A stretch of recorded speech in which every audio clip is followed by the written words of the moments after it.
Good morning, everyone. How are we? Welcome to today's live. Today's only live for social media. We are back. It seems dead echoey here today. Don't know why. Normally I've had my washing in here the last few days and I haven't today. Maybe I've no idea. Anyway, yes, social media live, TikTok, Facebook, YouTube. We are here. And 11 a.m. today. I'm meant to put that in the broadcast message. 11 a.m. today. We have got today's weight loss coaching live. Just one this week, 2 next week. Then I'm away for a week, and then I'll come back with 2 as well. All right. We'll give it a couple of minutes. Let's see who's coming on, and then we'll do a top 5 on TikTok. We'll say hello to anyone on Facebook and YouTube. And yeah, there we go. Yeah, today's weight loss coaching live. I'm going to talk about exercise, actually. I'm going to talk about exercise and weight loss. We do put too much emphasis. I'm staring out my window here. It's meant to be sunny all day today, and I've just put my washing out, which is 2/3 dry because it's been sat in this office for a couple of days. 2/3 dry, I'd say. And then it just looks like it's going to absolutely lash it down. Anyway, that doesn't matter. It is what it is. I might have to run off in a minute and just save my washing. I don't know. Yeah, so I'm doing a live on exercise. We put a lot of emphasis on exercise when it comes to weight loss, and we shouldn't be doing. Right? Now, I'm not going to discourage anyone from exercise. It's absolutely fantastic. It's something I do a lot of. But I'm just going to talk about what, basically, in the weight loss coaching live this morning, I'm going to talk about what is exercise, good forms of it. I'm going to talk about everything. Everything exercise is what we're going to call it. Everything exercise. So, and how you should look at it, why you should be doing it. Yeah, we're going to go. And what is classed as exercise? What do you class as exercise? It's going to be another one. Yeah. Right, let's do a top 5 this morning. As always, guys, this is a weight loss live. So if you've got any questions whatsoever, please get them in. If I can answer them, I will do my very best to answer them. Let's do a top 5 this morning. Let's see who is in. Faye's in at number 1. Steph GC's in at number 2. Dodds is in at number 3. Donna is in at number 4. And Amy is in at number 5. Guys, you are my top 5 this morning. Thanks as always for jumping straight to live. Coming in saying hello. Quick hello to Beck, who's on YouTube. Let's see who else is in this morning on TikTok. Kirsty, good morning. Lisa's in, good morning. Back from your Holly Bobs. Ready to get back at the journey tomorrow. Des going, Lisa, if you want to send in, it's entirely up to you. You don't have to. If you want to send in like a post-holiday check-in tomorrow, you might want to, you might not. If you don't, I think we leave your next official check-in till a week on Friday. I think we go for a week on Friday. Yeah. Debs, good morning. Give you time, give yourself a good 9-10 days to that excess water weight, food weight, water retention that we tend to get from a holiday. Let's give that time to disappear. Kirsty B, good morning. Lisa's in, morning. Who else in? Nicola, morning. Looking very thank you very much. You can come again if you're going to say that. Thank you very much. Jenny, good morning. Yeah, it's my check-in this week. We'll see where we're at. So I'm checking in this week, and I am going to check in a week on Friday. I'm going to do a pre-holiday check-in. Kind of my first one of the year, I think. Unless the check-in's fallen. I've been leaving the scales alone this year. I actually looked, and this time last year, I'll tell you now, actually. Not that I don't have a bad relationship with the scales at all, but last year, because I'd started doing my weekly weight loss vlogs and stuff, I felt like I was weighing a lot. I don't want to. I know what I'm doing, if that makes sense. Like, if you're doing what you should be doing, your body will do the rest. You don't need to keep constantly weighing yourself for justification.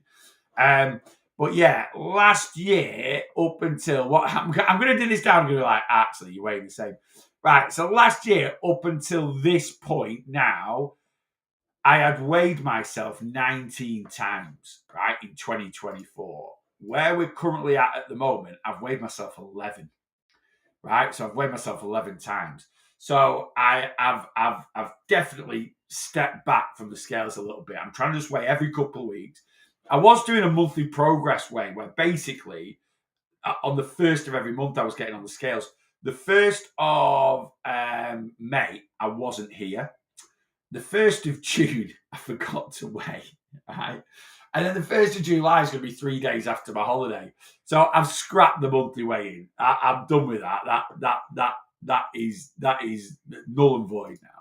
I'm just doing the fortnightly weigh-ins. So I'm in a calorie deficit. I'm hoping. I say that I'm not hoping for a loss on Friday. I'm not really bothered. I am more than happy where I'm at with my journey at the moment. I've lost about 25, 26 pounds of body fat in 2025. I've lost about 30 odd pounds in actual weight because I had a whoosh effect after Christmas.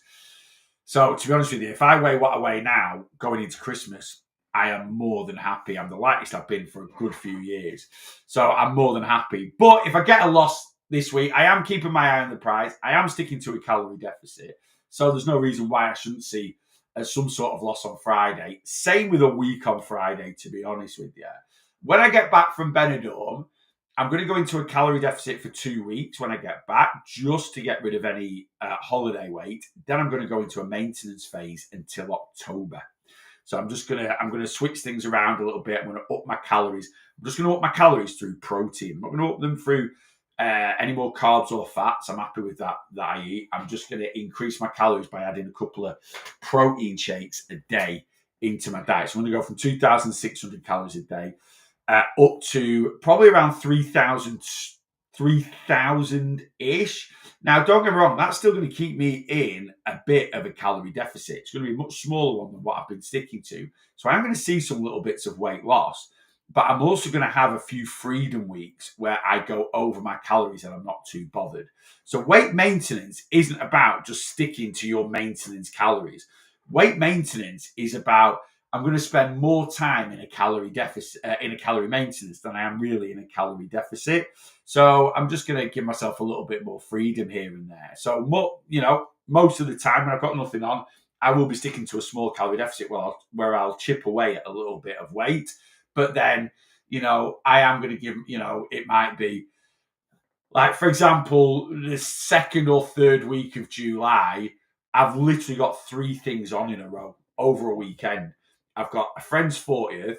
I've then got a friend's housewarming, and I'm going to go in and I'm going to enjoy it. I'm going to have bits of alcohol. I'm going to have more unhealthy foods. It's probably going to be, and this is 3 weeks after getting back from holiday, it's probably going to be a bit more of a surplus week.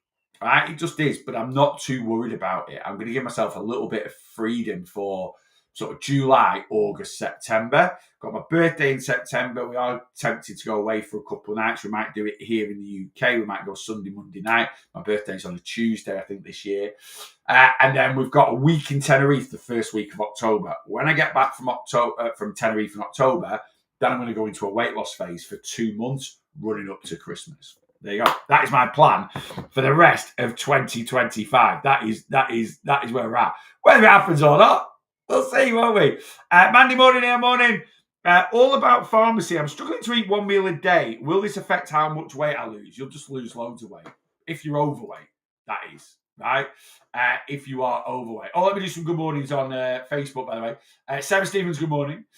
Julie Harris, I'm really struggling with sweet tooth in the evening. I'll come to you, Julie. Good morning, by the way. And Paula, good morning. Let me come to that one. Let me sort out all about pharmacy. So I'm struggling to eat 1 meal a day. Why? Do you have a weight? Are you overweight? Right? Why are you struggling to eat 1 meal a day?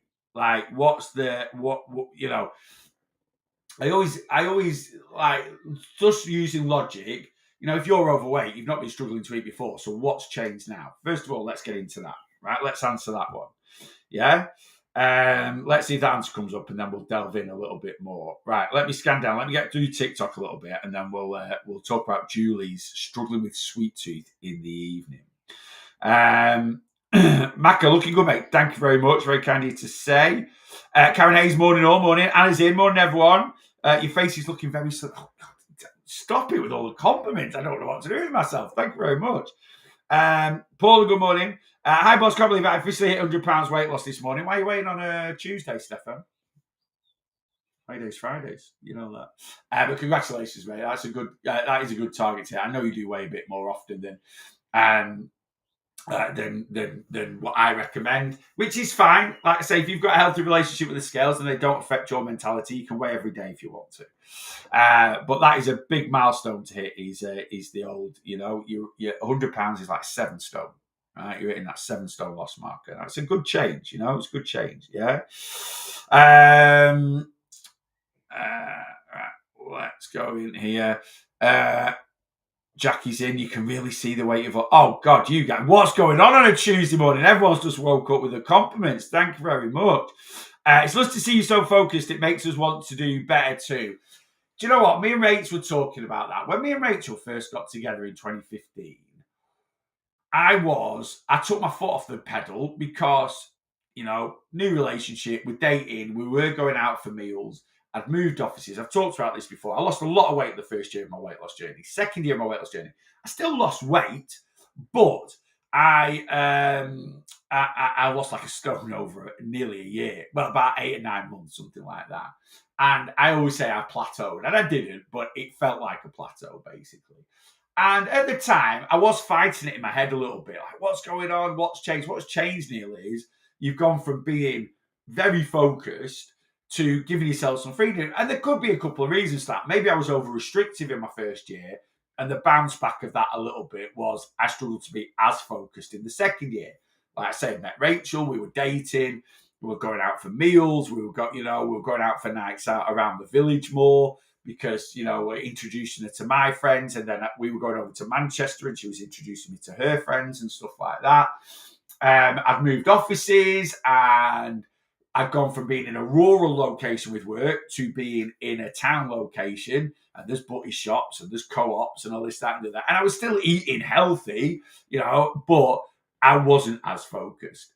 And then in 2016, my focus kicked back in because I wanted some skin removal surgery. And from that, Rachel's focus really kicked in. She had a good sort of 18 months.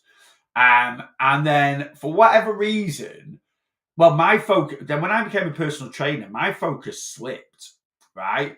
And not because, and you might be like, well, you're a personal trainer, Neil. Surely that should do the opposite. It didn't, because I burnt that many calories as a personal trainer. I could eat what the hell I wanted. It was absolutely joyous in one way. Monday to Friday, I ate 3,000 calories a day, right? And I was tracking, and I was accurate, and I was bang on the money with that. At the weekend, I was pre-tracking, like I tell you guys to do, but just guesstimating. Like I'd put in, in fact, I think for a good few months, I just went to the previous Saturday, Sunday, highlighted it all, and copied it into the next Saturday, Sunday, because I wasn't really that bothered. Like I say, a lot of people say weight loss can be lost at the weekend. I couldn't eat enough calories. I would say I was probably eating 10,000 calories at the weekend, right? I was eating 25,000 calories a week, and I lost like 3 stone in a year. I just couldn't, and I didn't want to eat anymore. I was just doing what the hell I wanted at the weekend. And so was Rachel. But Rachel obviously she was doing a desk job. So although she was going to the gym a little bit, and we were sort of, walking the dogs and stuff, she didn't move. But you do enable each other, is what I'm trying to say. We do enable each other. And last year, and then I lost my focus probably into 2022, 2023. Was still eating the way I was 2019, 2020, 2021 as a full-time personal trainer. But I wasn't a full-time personal trainer anymore. I was doing what I do now. That's why I gained some weight back. And last year, I was pretty decent up to April, right? Last year. From April up until Christmas, I sort of maintained. I lost about 18, 19 pounds and then maintained. From May last year, Rachel was on it, really, really focused. And I think she definitely helped me maintain. Now, this year, we've both done it side by side. We've both been on it. And what I'm trying to say is Karen there saying, seeing me so focused at the moment, is driving you guys on. And I should be setting an example. But I also need you guys to understand I'm only human as well. I will make mistakes. Although I'm 11 years into my journey, I'm still fighting my own battles in a way. And I think you will do for the rest of your life if you've ever suffered with your weight, right? I think you will fight those battles for the rest of your life. It's not something that, it gets easier with time. It really, really does, right? And I don't find weight loss that much, and I'm not trying to be big-headed when I say this, because I know a lot of people do struggle. I don't find it that much of a burden anymore. You know, when I'm on it and I'm focused, I don't, you know, and the results, and this is the thing with anything that you're working hard at, the results you're getting out should be worth the effort you're putting in. And the results I'm getting out are worth more at the moment than the effort I'm putting in. And that's why I'm being on it. But just Karen saying there, yeah, I'm glad you're seeing me. And again, this is something I've been fighting with in my own mindset, is you know, like, I am going to go into a maintenance phase after, like, I'm going to go to Benidorm on holiday. We've got a few bits of pieces on, but then we've not got another holiday for 3 months. But yeah, I'm just going to take a bit more of an extended kind of weight loss break. Nothing's going to, I'm still going to do my movement. I'm still going to do my exercise. I'm still going to be concentrating on getting my protein in and my fiber in, and I'm still going to be tracking my calories. I'm just going to be eating a few more, right? And I want to go into a bit more of a muscle building phase, is why I'm doing it. I want to build up a little bit of muscle. And, you know, don't get me wrong, you can build muscle within a calorie deficit, but you need, for me, at my stage of my training, I need to consume a lot of protein to build muscle. At the moment, I'm kind of maintaining the muscle that I've got, right, which is fine. But if I want to, I need to eat a lot of protein. Protein is fairly low calorie, but it's still calories. So I probably need to increase my protein by knocking on 100 grams a day, right? Protein's 4 calories a gram. So I need to increase my calories by 4 to, and then protein, if you have something like a protein shake, it isn't just, you know, a 30-gram protein shake is 4 grams of protein, and it's going to have about 10 grams of carbs in there, which again is 4 calories a gram. So it's not ridiculous, but basically to get 100 grams of protein from whey protein powder, which is the most bioavailable protein out there, you're going to be looking at 600 calories. So that's what I'm going to be increasing my calories by. Anyway, but yes, I do want to. I always want to set an example. You know, I always want to set an example for you guys. But you know, I'll always be honest as well. When I'm struggling, I'll tell you I'm struggling. If I'm gaining weight, I'll tell you I'm gaining weight. You know, I'll document it on my weekly weight loss vlogs. Yeah. Right, let's get back to Julie. Sorry, Julie. I know we're like 20 minutes in and you asked this question. Oh, no, you asked the question 12 minutes ago. We're not saying that. I hope you're still on. But anyway, if you ever want to watch these lives back, they're not saved back to TikTok, but they are saved back to Facebook, YouTube. So as long as you follow me on my Facebook page, follow my YouTube page, you can go back in. So you might have watched the first 10, 15 minutes. So you've got to go to work. If you know I'm going to talk about something that you're interested in, go back and watch it later on. Right, Julie Harris, I am really struggling with sweet tooth in the evening. I'm hoping you're still on. Tell me your struggles. Like, when you say struggling with sweet tooth, are you saying I'm craving things massively sweet in the evening, or I'm over consuming sweet things in the evening? What are these struggles? Because there's different, you know, like, I can give you tips on if you're like, yeah, I've got a really bad sweet tooth in the evening, right? Well, we can give you some tips on that, right?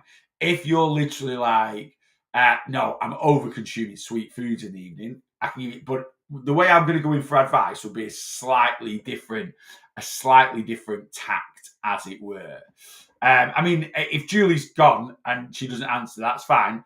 I'll go in and answer it anyway, going down both paths, as it were, because I think those are the only two things. So refreshing, a coach that doesn't claim it's easy, knows the struggles and acknowledges them. Thank you very much again with the compliments.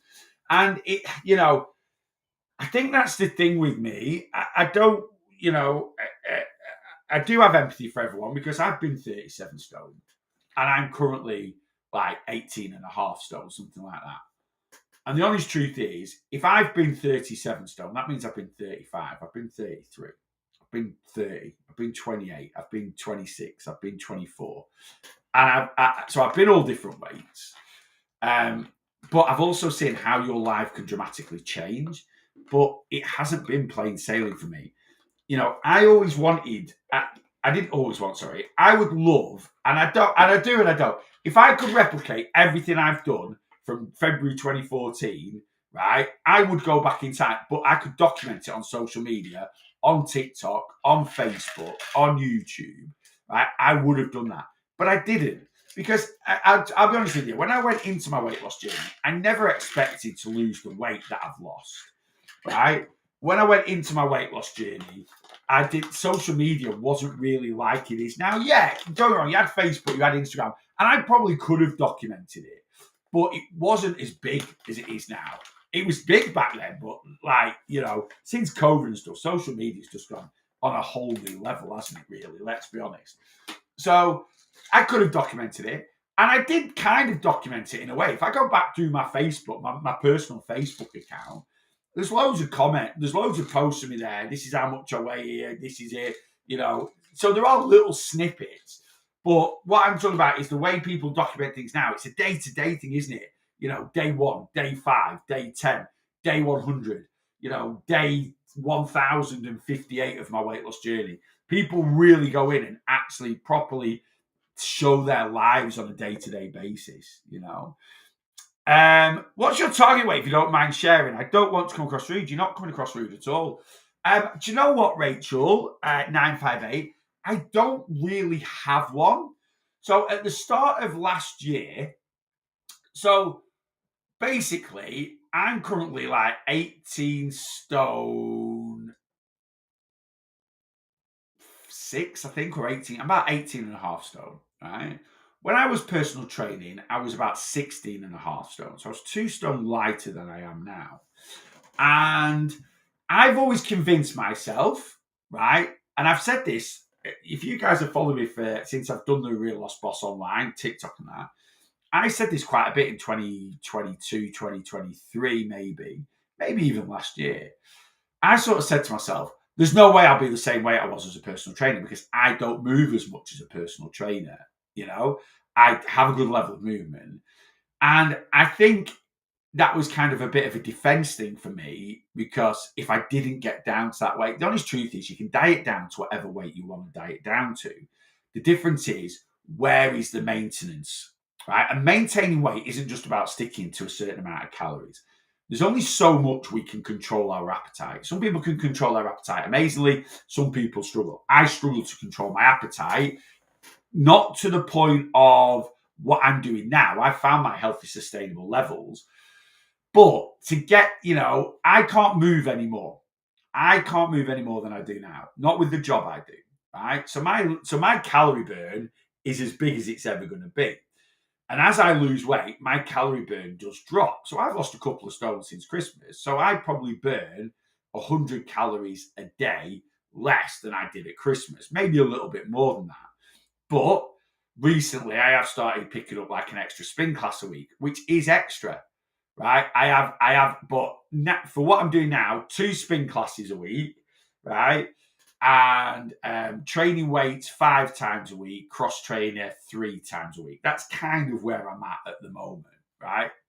Can't do any more than that. I'm averaging 11,500 steps a day. I can do more than that, but it would become unsustainable in life to do more than that. So my calorie burn is going to keep dropping. And really, if I was to go down to, say, 14 stone, I'd have to keep reducing my calories.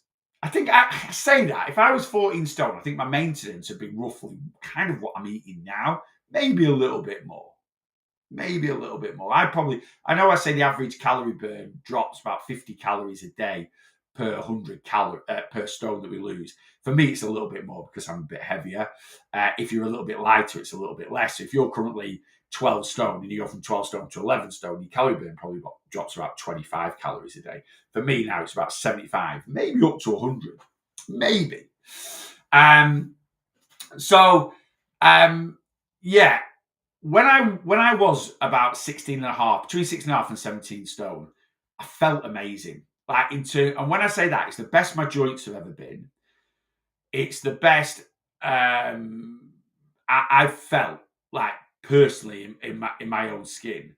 Now, would I feel like that 16 and a half stone not being a personal trainer? And what I mean by that was my body was a lot stronger than it was then because of all the movement I was doing, all the exercise I was doing. So that massively contributes to joints improving. I've also got to realize that I'm 6 years older now than when I was a full-time. Like, when I was full-time in the gym was 2019. That's 6 years ago. I was in my late 30s. I'm in my mid-40s now. So my body is deteriorating a lot quicker than most people's will because of the stress my obesity has put it under. So, 6, 7 or 8 years ago, the doctors told me I had the joints of a 60-year-old.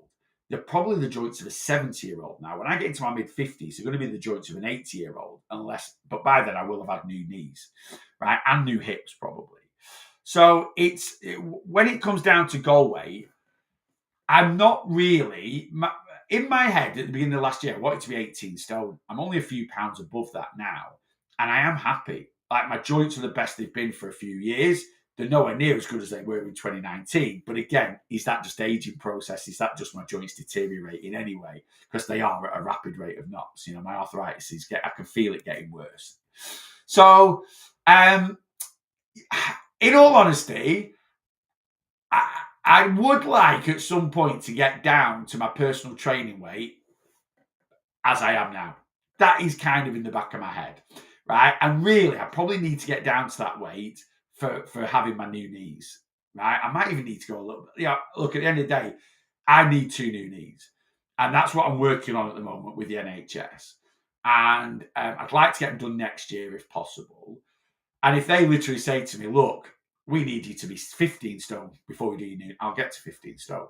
I'll do it, right? I don't want to, and it would be a struggle, but just to get those knees, I'd do it, right? I don't think it will get to that. I think they'll want my BMI under 30, and it's hovering around that now. So I think it was the same with my skin removal. I was probably about 1.5 stone lighter than I am now when I had my skin removal on my stomach done. So yeah, I haven't really got a goal. But in the back of my mind, I'd quite like to prove to myself I could be the weight I was when I was a PT doing a sedentary day job. Does that kind of make sense? Callum, morning, mate. I need to start using my exercise bike. Very good for strengthening legs. The thing we use, James, you do a lot of movement, but your body will adapt that movement because you do it so consistently. So you do need to mix it up a little bit. Yeah. I'm going to talk about that when I do the exercise live in a bit. I just wanted to say thank you. You reassured me, Ari the scales. I waited and bang, the loss came. Claire, I'm glad. Too many people panic too early on. And I know it's frustrating and I know it's hard, it's hard mentally, but we literally, so many people, they'll do amazing on their journey. 2-3 months, everything's going great. And just that one, scales haven't moved. Something's changed. No, nothing's changed. Now, if the scales don't move for 4 weeks or more, we can then start delving in and go, you've changed. Your body doesn't change, not in a few months. Right? It just doesn't work like that. You will see a lot of people. I saw a video this morning, actually, some lad talking about going into a dieting phase for too long, and your body goes into like a survival mode, and then it stops. What's annoying with videos like that is there's little context behind it. Now, don't get me wrong. He might be like, well, I don't need to put context behind it because my target audience is this. And he goes through the video and he literally says, so if you try to lose 25 pounds in one go, I'm like, right. His target audience are people, he's more a fat loss coach for aesthetics. Because don't get me wrong, I work with clients that are all different weight shapes and sizes. But if you're currently 11.5 stone, his target audience is people that are in the gym, training, they've got a good relationship with, well, maybe not a good relationship with food, but they don't have an issue with really controlling calories. And they want to lose 1.5 stone because they're going to Ibiza. That is the context. But someone that's overweight, that is genuinely fat, will watch that and go, oh. Now, I recommend weight loss breaks every 14 to 60, well, every 12 to 16 weeks, really. And why I recommend weight loss breaks, he basically said, once you're in a calorie deficit for 3 months, you need to do a reverse dieting phase. As soon as he mentions reverse dieting, I'm like, right, but this is the thing. Everyone looks at someone giving weight loss advice and they think it's relatable to them because they're overweight, right? And it honestly doesn't work like that. It really doesn't work like that, right?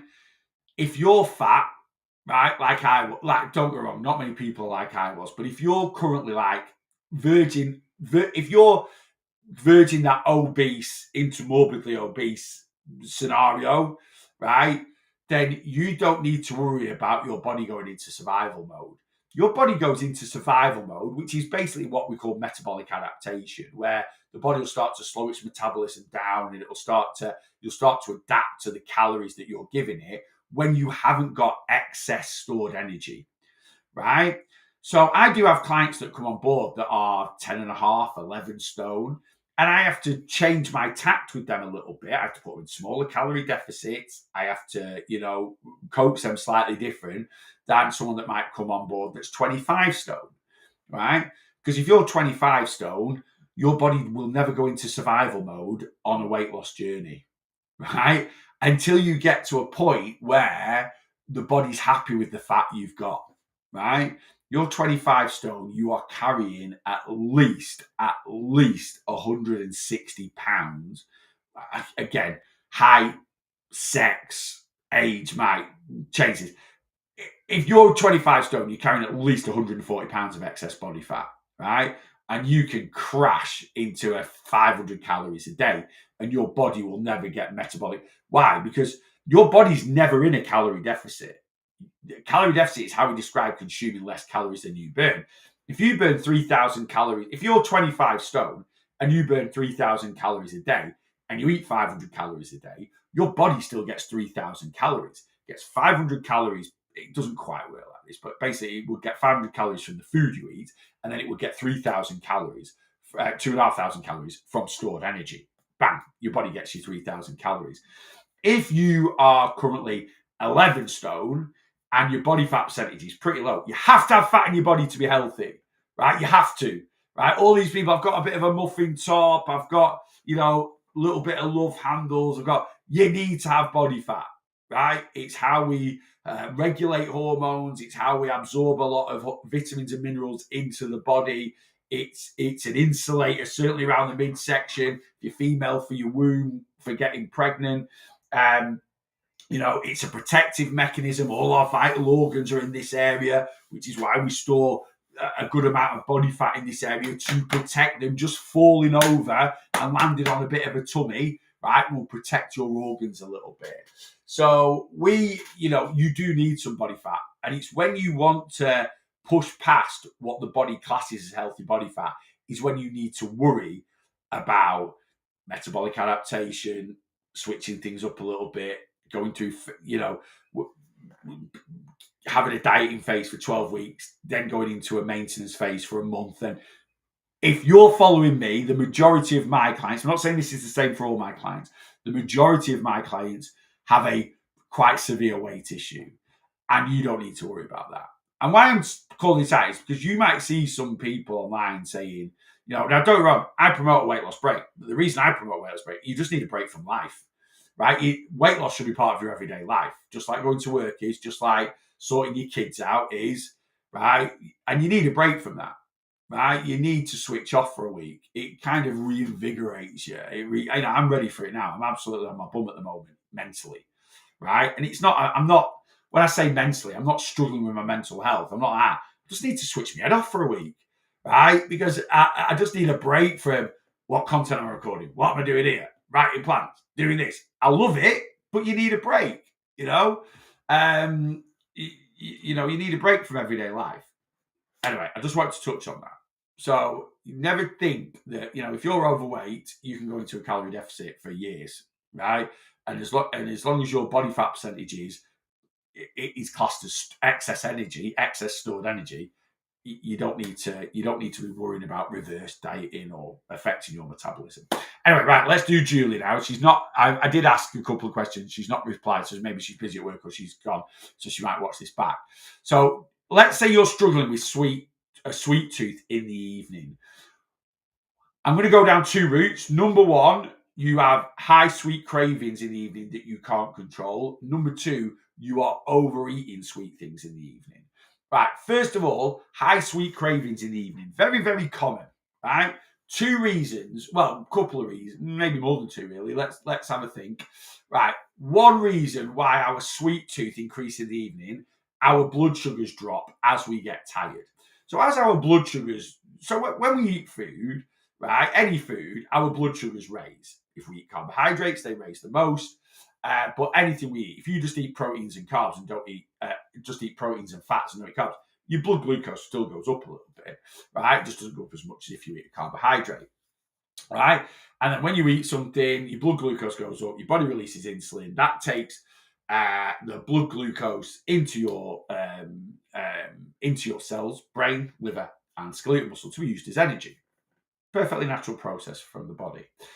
And then our blood sugars normalize. And when we eat again, they go up and then they normalize. Now, our blood sugars have a healthy level, right? And they sit in this like healthy level.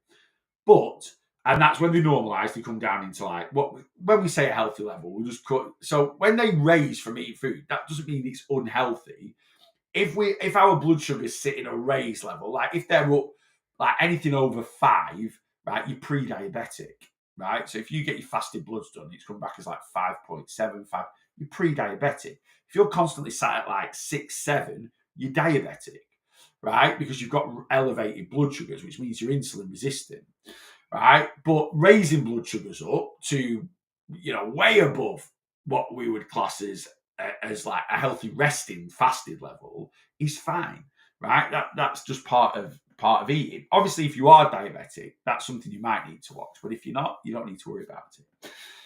As we get like through the day and we get tired, our blood sugars just drop. There are a few things that naturally decrease our blood sugars, not just insulin that takes blood glucose into our cells. Exercise, right, naturally decreases our blood sugar levels, right? Which is why when you're diabetic, it's important that you start exercising, because while if you're type 2 diabetic, and the reason you're type 2 diabetic is because you're obese, which is the most common reason, right? To reverse your insulin resistance, you need to lose body fat. But until you reverse your insulin resistance and lose your body fat, right, you need to do the best things you can do to help control your blood sugars until that insulin resistance is reversed. So adding exercise in, great. Watching the amount of refined sugars that you eat, refined carbs, great. Things like that. Anyway, I could talk about this for hours. Anyway, what was I talking about? Right, yeah. But at night time, as we get tired, our blood sugars just drop a little bit. And that can increase sweet cravings. We can also increase our own sweet cravings by crashing blood sugars. So if we're eating food that is, as I just said there, we eat something and it raises our blood sugars. Now, if we are eating foods that rocket our blood sugars, that raise it really high, which would be a lot of refined carbs, basically. So let's say you have for your tea, I don't know, spaghetti hoops, Alpha Bites, right? And turkey Twizzlers. Yeah, there's a little bit of protein in there, a little bit of fiber in there, but it's a lot of refined carbs, and you're carb loading, right? So you're eating the majority of that meal is carbs. That's going to rocket your blood sugars. The higher something goes up, the faster it comes down. So you could be struggling at night time because of meals that you're eating, right? So that's another reason. So it could just be a natural effect of being tired. It could be meals that you're eating. It could also be emotional eating. At night time, we have more time in our head, more time to think about things. And if we've got a few negative things running around in our head, that will trigger emotional eating. When you're emotionally eating and you want a distraction from what's going on in here, you don't turn to lettuce. You turn to things that release certain endorphins that distract you. Chocolate, crisps, biscuits. I know crisps aren't sweet things, but sweet cravings there isn't no such thing as sweet cravings. There's carby cravings, basically. So those could be the three reasons. So what do we do about those? Well, in all honesty, make sure your tea is high protein, high fiber, right? That'll normalize your blood sugar. That'll stop your blood sugars rocketing and definitely stop them from crashing. So we can tick that off. So if I've got sweet cravings at night time, it's not because of what I've been eating. And if it's emotional eating, what emotions are triggering? It's a time thing, this, but you need to work on it. If you're sat there and it's something with work or something with, you need to tackle it. right? You need to tackle your emotions. How do you stop emotional eating? You try and limit the emotions that cause you to emotionally eat, right? That's a timescale thing, right? That's not a fix overnight. And third, if you are tired and natural sweet cravings just kick in, you just kind of need to accept it. And sometimes you need to run with it. So have something a bit sweet. A lot of people try and fight cravings too much. And the more you fight cravings, the more you resist having something, the more you want it. So you're better off trying to give in a little bit, as it were. And it's not really giving in. If you fancy something sweet, have something sweet, right? Yeah, there you go. That's kind of it a little bit, really. If you look at those three things, it will definitely improve your sweet cravings at night time. And as Paula put there, I've just tried the mini fruit twister ice lollies. They're good, and exactly. So you might fancy something sweet, but if you're on a weight loss journey, obviously we need some calorie control. There's lots of things out there that are fairly low calorie that will, give you some sweet fixes, as it were. If you're something, have someone actually said yesterday about flour and white. I don't know if you've had them. The little meringue pieces coated in chocolate. They're absolutely delicious. They're pretty expensive, but they are delicious. They're not high protein meal or anything like that, but you get a lot for your calories. And if you want something like that, honestly, melt a Freddo in the microwave, 98 calories, and get a meringue nest, right? Melt a Freddo in the microwave, get a meringue nest, and drizzle that Freddo on. You've got your flour and white for a lot less money. Now, don't get me wrong. If you're eating something as sweet as that, right, again, could that trigger that bump in blood sugars? Well, yes and no, because, yeah, it is pretty much a lot of sugar in there, but it's not a lot. You're not really carb loading because it's such a small portion, right? Likewise, if you are worried about raising blood sugars, eat protein and fiber alongside. So you might be like, right, I'm going to have a meringue nest because it's extremely sweet and it's going to really kick in my sweet cravings. But alongside that, I'm going to have a little protein shake, or I'm going to have some strawberries with it, which have a lot of fiber in there, which will help. When you mix protein and fiber with a refined it all mulches in your stomach anyway, and it slows down the release of energy. Right? Let's say let's go down the other scenario. You're just overeating at night time. I tend to find people that can't control their appetite at night time and they're diving for a lot of sweet things. Again, it could be emotional eating, it could be tiredness and this, that, and the other. But I tend to find a lot of people that struggle to control their eating at night time, and it is because they're not fueling their body correctly through the day. So look at your calorie structure through the day. Rachel yesterday, she messaged me on the way out. She phoned me, on the way home from work, and she was like, "What's for tea?" And I said, "I meant to be doing fake away Chinese, but I forgot to buy some flipping chicken. So I'm going to do cheeseburger salad tonight, which we were going to have tomorrow." And she was like, "That's not enough for me." And I'm like, "What do you mean it's not enough? I need more." I'm like, "What do you mean you need more?" She said, "I've just checked my app. I've had 500 calories all day." And I'm like, "Right, well, that's your stupid fault." I didn't say that because we'd just had an argument. But in my head, I'm like, and she knows, she doesn't need a "I told you so." But at the end of the day, you can't change the past, you can only change the future. So the fact that Rachel has had 500, and this is it, you've eaten 500 calories all day, from waking up at 7 o'clock in the morning to getting home from work at 6 o'clock at night time, you've had 500 calories. That is going to massively trigger calorie chasing. And I was like, right, well, what I'll do is I'll do the cheeseburger salad, but I'll put some sweet potato fries in there, and then we'll have a protein pudding afterwards. So you're going to get a good amount of volume and you're going to get a lot of protein in, and it's just going to help control everything for the rest of the evening.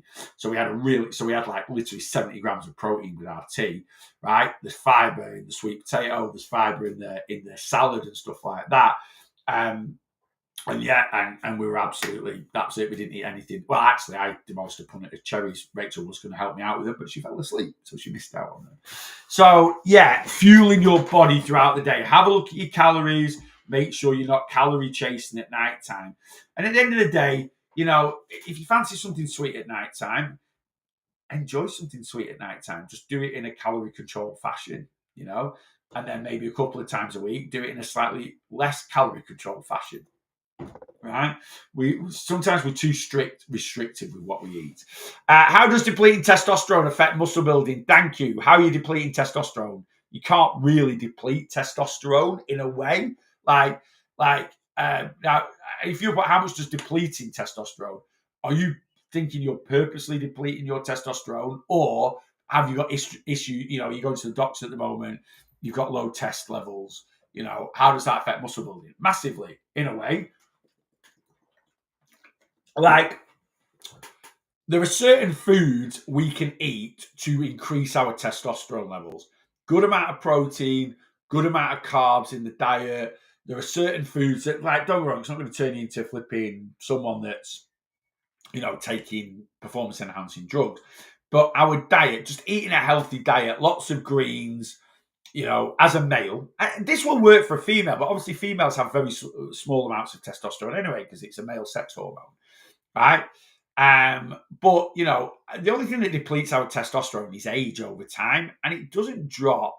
Just natural aging, it doesn't drop as much as you think it is. And there are some. If you're a male, there's a lot of telltale signs that if your testosterone is at a level that's going to not allow you to build muscle and stuff like that, right? Are you fatigued all the time, right? Do you have bad mood swings? Yeah. The biggest one, erectile dysfunction, right? If you've got erectile dysfunction, you're not going to have enough. If you've not got enough testosterone to get an erection, you're not going to have enough testosterone in your body to build muscle. And I know that sounds like I'm not being crude when I say that, but basically, if you can get an erection when you need one, you've got more than enough testosterone in your system to build muscle. So yeah, our testosterone levels do decrease over time, right? Through natural aging, right? But to the point where, and it depends on what your age is. And if nowadays TRT is becoming very, very popular. So get yourself to the doctor. If you're struggling with anything like that, right, get yourself to the doctors, and maybe you might just get on some prescription TRT. Yeah, and that'll bump your test levels up if needed. But it's not something anyone really needs to worry about. Have you got less testosterone in your system at 45 than you had when you were 21? Yeah, but again, not enough that's going to massively affect,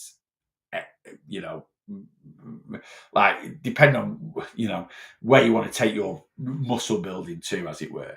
Yeah. Help, I want to find something that tastes like salami, but is healthy for me. What do I do? Because salami and veggie sandwiches are my go-to in the summer, but they're saying salami causes cancer. Nothing causes right. We have carcinogens, right? Where basically there are certain things that are out there that may increase the risks of cancer if we overconsume them. And obviously, processed foods are things we have to look at, and a salami is a processed food. But it's all about, overconsumption. It's like, how much do you need to consume for it to actually increase the risk of cancer? And this is why the wording is always very, very important. A lot of fear mongers, right? Or a lot, like you watch the news, bacon may increase, may.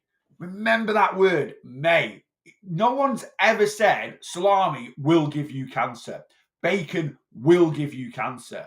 It's too much of a sweeping statement, right? We have certain things that we use on a day-to-day basis, certain things that we consume that, if overconsumed, may increase the risk of cancer. And obviously, certain things are easier to overconsume than others. And processed meats, right?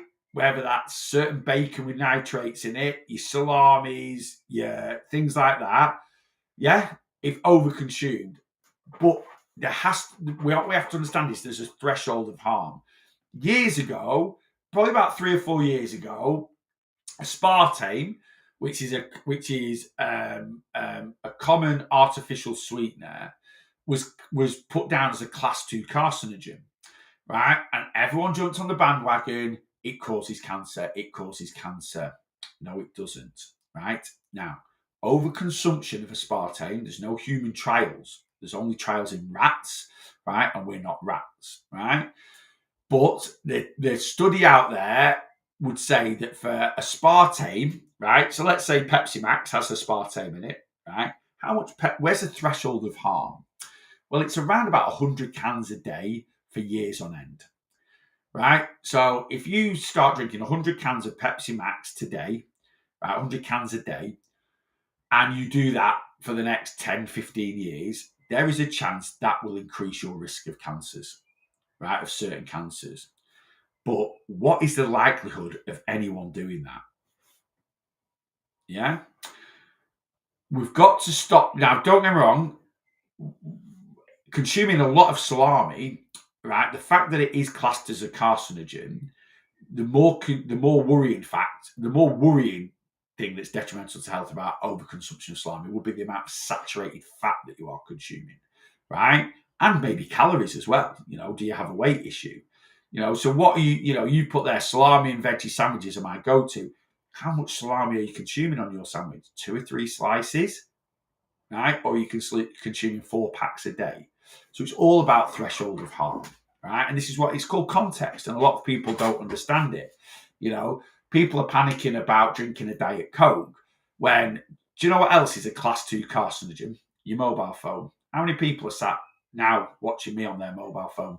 Well, you're watching me on a class 2 carcinogen that can increase the risk of cancer, right? Who's a hairdresser here? Right? The profession of being a hairdresser by the World Health Organization is classed as a class 2 carcinogen. Being a hairdresser does increase your risk of cancer, right? By how much? Right?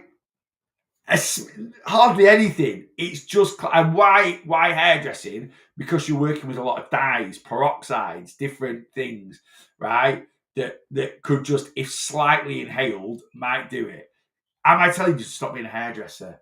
No, because there are hairdressers that have been around for 10, 20, 30, 40 years that have never had cancer, right? Aloe vera. Does anyone use aloe vera? Right, that's a class 2 carcinogen, right? So if you have a moisturizer that's got aloe vera in it, or you get after sun on holiday, that's a class 2 carcinogen as well, right? So it's all about overconsumption, and really, for something like bacon to increase your risk of cancer, you're going to have to consume so much. The calories you are consuming and the saturated fat you are consuming is going to be way more of a concern than some of the nitrates that might be put in certain types of bacon. Yeah. Does that make sense? So I would, if you're eating your salami and veggie sandwiches and you're eating them within the boundaries of being in a calorie deficit for weight loss or a calorie maintenance, and you're metabolically healthy, because certain things might increase the risk of cancer. What about things that we can do in life that decrease the risks of cancer? There's always a bit of balance, right? How much fiber are you consuming, right? We have cancerous cells in our intestine, right? And they can sit there. And by eating fiber, the fiber sweeps through our small and large intestine and picks up all these cells and flushes them out of your system, right? This is why something people promoting the carnivore diet is so dangerous, right? High levels of saturated fat, short term, lead to pre-diabetes. High levels of saturated fat, long term, leads to elevated levels of LDL cholesterol, which creates plaques in the arteries and will lead at some point in time to heart disease and a heart attack, right? And people that don't eat any fiber, right, are massively increasing their risk, right? Red meat is a carcinogen, increasing their risks, right? Yet some people believe that the carnivore diet is the healthiest diet on the planet. It is so detrimental to our health, not just short term, but long term. It is crazy that people are out there promoting it, trying to get people to do this on a day-to-day basis. Yeah. So we have to use a bit of context, 100 cans, that's impossible. Exactly. That's the thing. To do a lot of these things, to overconsume a product that's going to increase your risk of cancer, to overconsume something. But there are things that are very easy to overconsume. Saturated fat, well easy to overconsume. All right. Aspartame, very, very hard. Yeah. People are there promoting you eating blocks of butter straight out the fridge, saying that's dead healthy. Yet someone wants to have a Diet Coke and it's absolutely ripped to pieces all over the internet. The mind is the that social media is bonkers, right? And it needs regulating. It needs regulating massively. Massively, massively, massively. It needs regulating. People need fining, right? You put, like, don't get me wrong, some people put information out there because they genuinely believe it's true. They've been misled, right? But if they put it out there once and then they are corrected and then they put it out there again, ban them, block them, get rid of them, right? It really is that simple. There's no regulation. There's no regulation. People can come on and make up anything, right? And if you get very sweary and very shouty and you've got a lot of muscle, people automatically go, that person obviously knows what they're talking about, so I'm going to believe them, right? And that's the scary thing of social media, yeah? Denise, good morning. I have low testosterone. I'm a woman. Clarify, that's a good thing. That's all right, right? Women that have high testosterone, PCOS, right? If you've got polycystic ovaries, you will have higher testosterone than the average woman. Put it to good use. Get to the gym, get lifting some weight, build a physique, right? Because that, not only is exercising and lifting weights going to massively help with the hormone imbalance of PCOS, especially if you want to have children and you're struggling to conceive, but use the advantage. You'll be very, very strong as a lady, right? You're not going to end up bulky or manly, but you will build a good physique and you'll strengthen your joints brilliantly. You'll change your composition of your body. You'll improve your posture, right? Things, put them to good use. Put them to an advantage. I've got to show you. I know I'm like, honestly, I'm such a soft arse with Blossom, right? But I've just got to show you. How cute does she look there?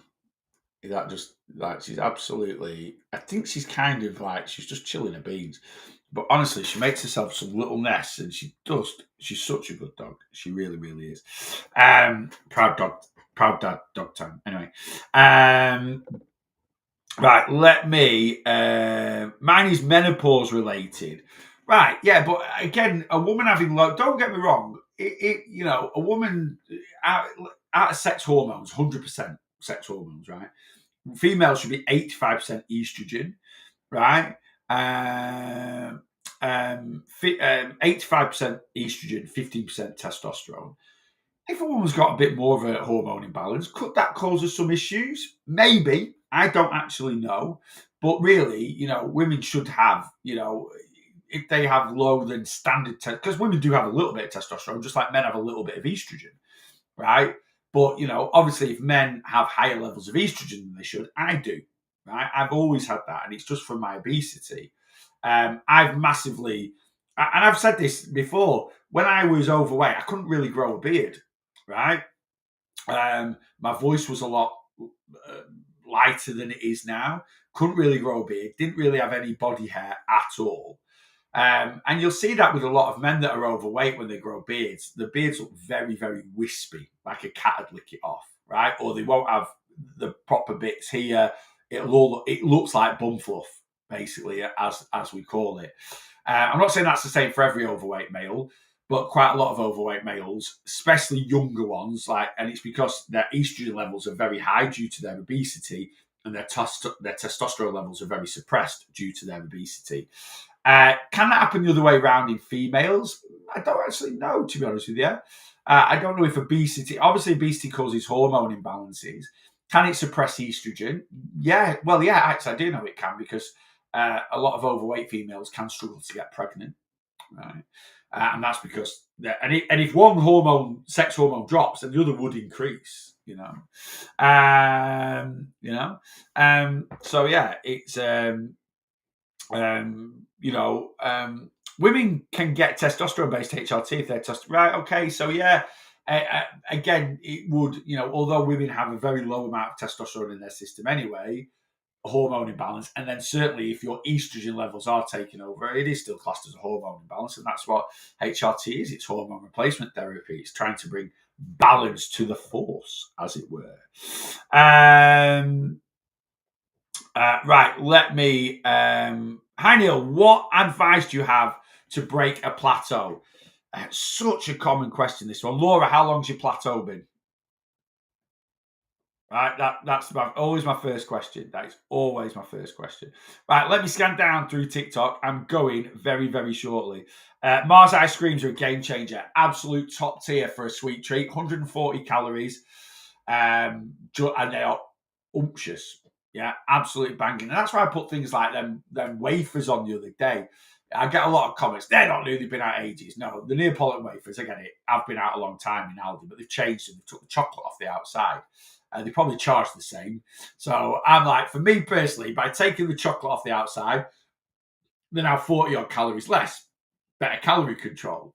For Aldi, they're probably like, well, if we take the chocolate off the outside but charge the same price, then our profits go up. But you know what? The fact that they have and they've still got the plain wafers with the chocolate out on the outside, which are amazing, 140 calories. Just vanilla ice cream, 2 wafers, and half of it's covered in chocolate. Absolutely superb. We have the mini twister ice lollies too. They're brilliant. Really, really good. 40, 50 calories. We love the round trees, like watermelon lollies. They're about 60 calories each. They're like a cross between an ice lolly and ice cream. But the 60 cut, like the texture, really, really, really, really good. You know, really, really good. And the same at night, I buy treats, especially for evenings, calorie control ones, and there's loads out there. There's so many. Do you know what I had over the weekend? A gold bar, 95 calories. Go Home Bargains. Gold bars in Home Bargains are 95 calories each. They are amazing. Yes, they're only small, but you know, and people always say this when you show like a calorie controlled sweet treat. It's because they're tiny. They're not tiny.